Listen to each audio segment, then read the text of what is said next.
From advertising to software as a service to data. Across all of our programs and clients, we've seen a 55 to 65% open rate. Getting brands authentically integrated into content performs better than TV advertising. Typical lifespan of an article is about 24 to 36 hours. If we're reaching out to the right person with the right message and a clear call to action, then it's just a matter of timing. Welcome to the MarTech Podcast, a Ben J. Schaap LLC production. In this podcast, you'll hear the stories of world-class marketers that use technology to drive business results and achieve career success. We'll unearth the real-world experiences of some of the brightest minds in the marketing and technology space so you can learn the tools, tips, and tricks they've learned along the way. Now here's the host of the MarTech Podcast, Benjamin Shapiro. Welcome to Content Business Week on the MarTech Podcast. This week, we're going to talk about everything we've learned over the past 2.5 years running a monetizable content business. Each day this week, we're going to publish an episode that walks you through how you can create, publish, syndicate, monetize, and scale a business where content is the product. Joining me today is the man behind the scenes here at the MarTech Podcast, my head of content production, Mr. Todd Hines. So far this week, Todd and I have talked about our process for finding and vetting guests. We talked yesterday about publishing and syndicating our content. And today we're going to talk a little bit about monetization. Okay, here's the third episode of Content Business Week on the MarTech Podcast.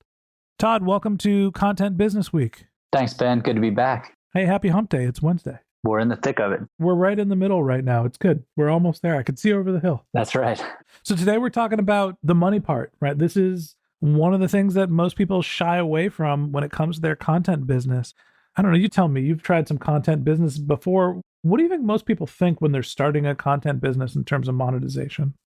I think early on, there's a lot of excitement, there's a lot of hope, and there's a strong desire to get to monetization.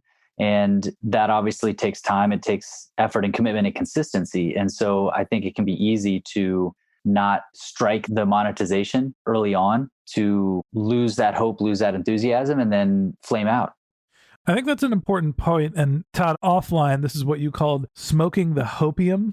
A lot of times people start with grandiose dreams of creating a content business, and then they're faced with the reality that it requires consistency and dedication over a long period of time.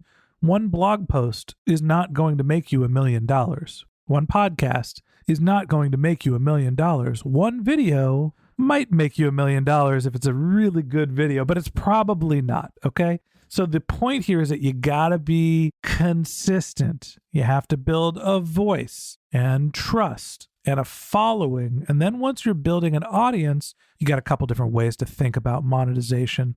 In the podcast game, it's called pod fading. Todd, we've done this a couple times. I did it with the A Long Road Home podcast, the Finding a Job podcast, the For the Fans, By the Fans podcast. I've started lots of podcasts, and I just let them fade away because I didn't think they were close to monetization. Now, you mentioned that sometimes it takes a little while to get to monetization. Do you remember back when we started thinking about monetization? What was the turning point for us? It was after we were confident that we had an audience and we were offering solid and consistent value. So for us, knowing that we were going to a sponsorship model, and I'll reiterate what we said on Monday, this podcast started off as a lead generation business. So the idea was I was going to create content to build professional relationships, and I was going to hopefully sell those people consulting services. And when the MarTech podcast audience grew quickly, I felt like there was a better opportunity for us to monetize the content through sponsorships. So we waited and we waited and we waited until we got to 10,000 downloads. That was actually the key milestone. And for us, getting to a point of credibility, and I felt like 5 figures of downloads per month was an important landmark. That was just a bullet for us to sell. But there's a couple different ways that you can monetize content. Not every platform is going to be the same. There is sponsorship, where our model, we're directly reaching out to brands that want to reach our audience, and we are negotiating our own deals. We're doing advertorial content and host-read advertising. We're able to do some performance marketing on behalf of the brands to promote our content. So we are doing sponsorship relationships that are worth tens of thousands of dollars at a clip. Most people in the podcast industry are monetizing on a CPM basis, very similar to how you'd monetize a website if you're going to put display advertising on it. Video, if you're going to be on YouTube, you're working off of some sort of a CPM model. Now, I have a problem with the CPM model for podcasting.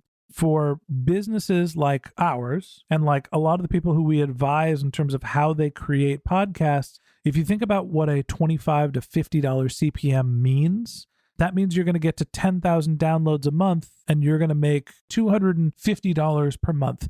I am not going to run a podcast for $250 a month. Now, when we started the MarTech podcast, we were able to generate $25,000 of revenue in a month that sold all of our inventory for the first quarter. So there's a big difference between what you could sell if you understand who your audience is and what value you can bring to them.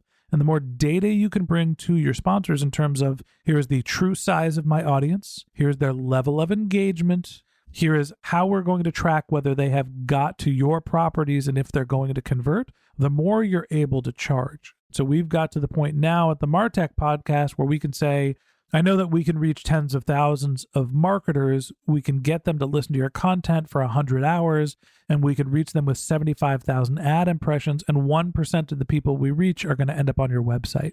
That allows us to sell for more than we've got a podcast that has 10,000 downloads. Would you like to buy them? So think very much about who you're reaching, who's interested in reaching them, how impactful of a message can you deliver, and then how often can you deliver that message? Because not only reach, but frequency matters as well. Now, Todd, there are other ways that people are monetizing content businesses besides just selling sponsorships. Tell me a little bit about what we've seen in terms of other monetization channels. Sure. So one is how you started with the podcast. It's kind of use it as top of funnel to bring people into a coaching or consulting type of business. Another way is to think about in terms of selling courses or tutorials or workshops. That could also include webinars. And then the affiliate marketing model, which is a big one. Sponsored posts, we've talked about running ads. Membership sites, communities are another angle to take. And then in addition to digital products like courses, physical products. And finally, events. And these days, looking more digital.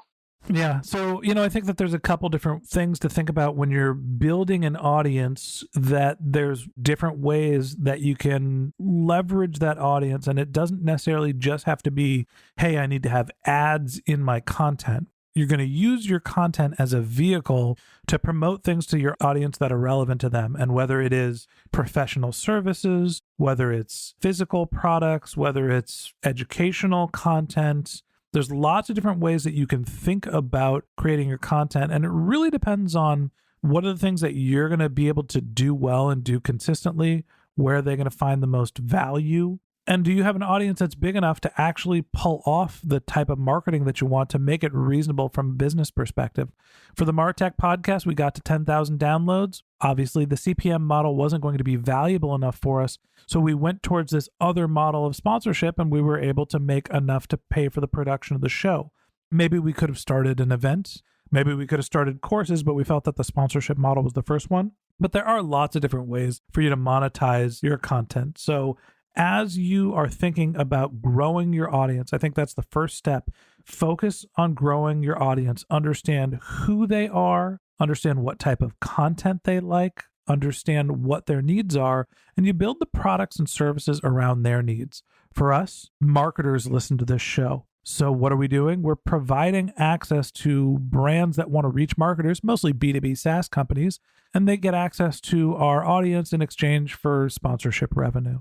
If we were a podcast about sports, we might be selling game tickets as an affiliate model. It really just depends on the type of content you're producing. And that wraps up this episode of the MarTech podcast. Thanks for listening to Todd and my conversation. If you'd like to hear more tips for running a content business, we're going to publish an episode every day this week. So hit the subscribe button in your podcast app and check back with us tomorrow morning when we talk about increasing your audience engagement. Just one more link in our show notes I'd like to tell you about. If you didn't have a chance to take notes while you were listening to this podcast, head over to martechpod.com, where we have summaries of all of our episodes, contact information for our guests. You can subscribe to our once-a-week newsletter. You can even send us your topic suggestions or your marketing questions, which we'll answer live on our show. Of course, you could always reach out on social media. Our handle is MarTechPod, MarTechPod, on LinkedIn, Twitter, Instagram, and Facebook. Or you can contact me directly. My handle is Ben J. Shap, BenJShap. And if you haven't subscribed yet and you want a daily stream of marketing and technology knowledge in your podcast feed, we're going to publish an episode every day this year. So hit that subscribe button in your podcast app, and we'll be back in your feed tomorrow morning. All right, that's it for today. But until next time, my advice is to just focus on keeping your customers happy.